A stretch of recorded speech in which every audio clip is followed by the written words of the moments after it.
Mapagpalang gabi sa inyong lahat. Mapagpalang gabi po. Ako pala si Pastor Rujen Bernardo from Singapore. Nagagalak akong makita sa mga magagwapo at magaganda na naglilingkod sa GIL Church Chupay. Handa na po ba kayo na makinig ng banal at buhay ng salita ng ating Panginoong Jesucristo? Sabihin mo sa inyong katabi, be ready and be excited. Be ready and be excited. Makipagbukas po kayo sa aklat ng 1 Thessalonians 5 verse 18. Give thanks in all circumstances, for this is God's will for you in Christ Jesus. Pinagpala na ang Diyos ang kanyang salita. Manalangin po tayo. Hallelujah, hallelujah. We praise you, we love you, we glorify you, Lord God, for this day, Lord God. Lord, napapakumbaba po kami sa iyong harapan, Lord God. Lord, maraming salamat po sa iyong salita na nabasa ngayon, Lord God, sa oras na ito, Lord God. Lord, dalangin ko po ang iyong gabay sa akin, Lord God, at itago mo po lang po ako sa iyong likuran, Lord God. At hindi po yung kahinaan po ang makikita nila sa akin, bagkus yung kadakilaan mo sa oras na ito, Lord God. Lord, dalangin ko po na ikaw po magsabi lahat ng gusto mong ipahiwatig sa oras na ito. And Lord, we give you back the glory, honor, praises, and thanksgiving.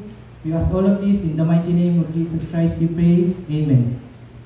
Ang aking pamagat sa oras na ito ay practice gratitude always. When you give thanks, you shift your focus. You stop looking at what's lacking and start looking at what you've been given. Give thanks to the Lord. Give thanks for the lessons, the growth, the strength you've gained. Give thanks for the provision, His guidance, His faithfulness.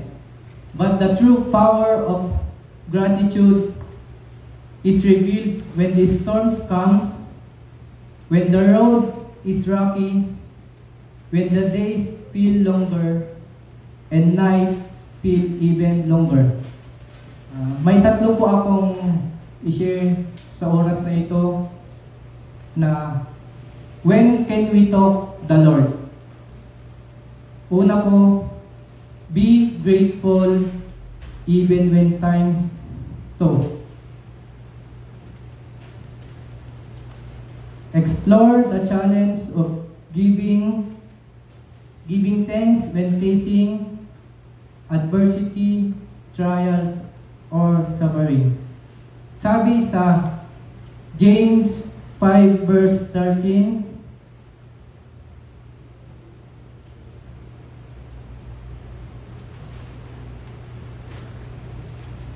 mayroon bang dumaranas ng paghirap sa inyo? Dapat siyang manalangin sa Diyos. Mayroon bang masaya sa inyo? Dapat siyang umawit ng papuri. Amen. Praise God. Alam ko, bawat isa sa atin ay nahihirapan tayong magpasalamat sa Panginoon. Amen po ba? Kapag may pinagdadaanan tayong matinding problema, trials, or suffering sa buhay natin. Amen po ba? Pero alam niyo ba kung bakit binigyan tayo ng trials or suffering o problema ng ating Panginoong Jesucristo? Kasi po, to test our faith and a way to get closer to God. Amen po ba? Gusto ko lang pong i-testify short testimony about sa trials, problems, and suffering sa buhay ko. Binigyan ako ni Lord ng problema, trials, and suffering sa aking pag-aaral.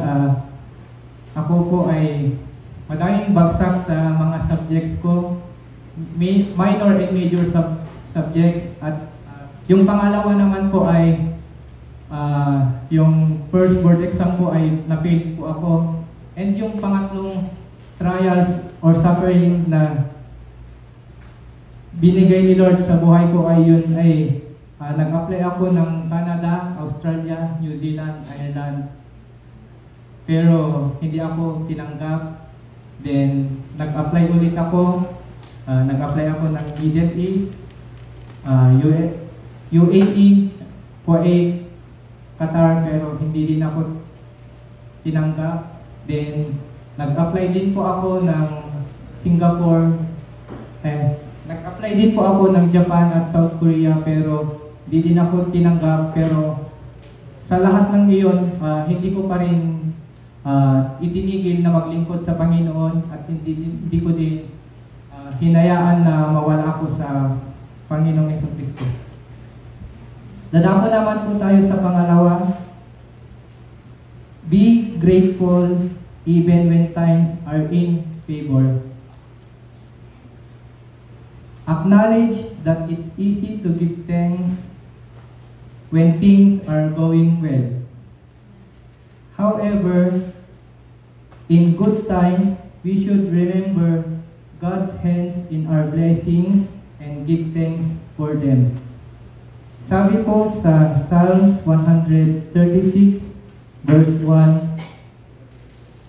give thanks to the Lord, for He is good, His love endures forever. Amen. Praise God. Back to my testimony, gusto ko lang pong i-testify yung goodness ni Lord sa buhay ko. Yun ay nakagraduate po ako ng engineering. Then, yung pangalawa naman po ay nakapasa po ako ng board exam sa pangalawang take. And sa pangatlo naman po ay sa out of na choices na bansa na in-applyan ko. Pero dito ako sa Taiwan, inilaan ni Lord. Alam ko po na may plano ni Lord sa buhay ko kung bakit ako nilagay dito sa Taiwan. And sa pangatlo po, be grateful even in everything in between. Sabi sa 1 Thessalonians 5 verse 18, give thanks in all circumstances, for this is God's will for you in Christ Jesus. The importance of gratitude in the mundane aspect of life. Recognizing His provision and in care even in the smallest detail. Amen. Praise God. Tulad ng nasa comfort zone tayo, nakakalimutan natin na magpasalamat sa Panginoong Jesucristo. Nakakalimutan natin na isip siya. Kasi ang alam natin ay hindi na natin siya kailangan. Amen po ba? Sa aking pagtatapos, it's easy to give thanks when everything is going well. Gratitude is not about ignoring your problems, but about trusting that God is bigger than your problems. In high, in lows, in victories and struggle, there is always something to be thankful for. Because in Christ, you have everything you need. Sabi po sa Hebrews 13 verse 8, Jesus Christ is the same yesterday and today and forever. Amen. Praise God. Ang ating Panginoong Jesucristo po ay hindi nagbabago in good times and bad times. Mula noon, ngayon, bukas at magpakailanman. At mag-iiwan lamang po ako ng short life testimony ko. Pagkatapos ko ng aking graduation ay agad-agad na po akong nag-review sa Baguio for 1 year. Then, yung mga ka-boarding ko ay ako po yung nagtuturo sa kanila sa mga review namin. And ako din po nag-encourage sa kanila kasi mga kasama ko ay nadadown na kasi yung mga nakukuha namin sa exam ay mababa, mga ganon. Then nung nasa exam na kami, ako po ay binibilang ko po yung tama kong sagot, then may kulang pa akong 6 kasi 70 dapat makuha mo sa 1 to 100. Then habang dinodouble check ko po yung mga sagot ko, then nakita ko po yung solution ko ay tama, then sa choices meron, tapos sa answer sheet ko ay mali. Kaya yun, agad-agad ko pong binura at itinama. Then tapos na po yung exam. Habang naghintay po ko ng result, nag-pray na ako sa Panginoon. Then nung nandito na, at nung meron na yung result ay agad-agad ko pong tinignan yung pangalan ko kung nakapasa ako o hindi, pero binigyan ako ni Lord ng pagsubok, suffering, or trial sa buhay ko. Yun po ay hindi po ako nakapasa. Tapos agad-agad po pong tinignan yung mga kasama ko, yung mga tinuruan ko, ay yun lahat ay nakapasa sila. Then sobrang nasaktan po ako, sobrang nalulungkot ako, nade-depress ako, hindi ko alam gagawin, natulala kasi.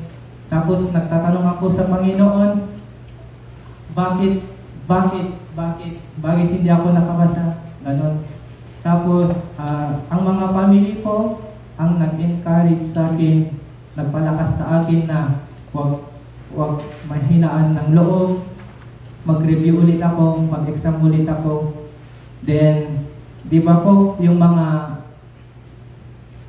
na nababasa natin, naririnig natin, or napapanood natin sa YouTube na kapag may malubhang pagsubok, yun ay ang una nilang ginagawa ay maglaklak ng alak or kahit anong paman dyan. Tapos para lang mawala yung sakit na nararamdaman nila hanggang makalimot. Pero ako noon, hindi ko po ginawa yun. Pagkos nandun lamang po ako sa loob ng aking kwarto, naggigitara, nagpipiano habang kumakanta. Then, nung medyo okay na ako, yung kasama ko na nag-exam, sabi niya sa akin, bawal daw mag-erase sa board exam yung answer sheet kasi hindi mababasa yung machine. Kaya yun, praise God. Tapos nung okay na ako,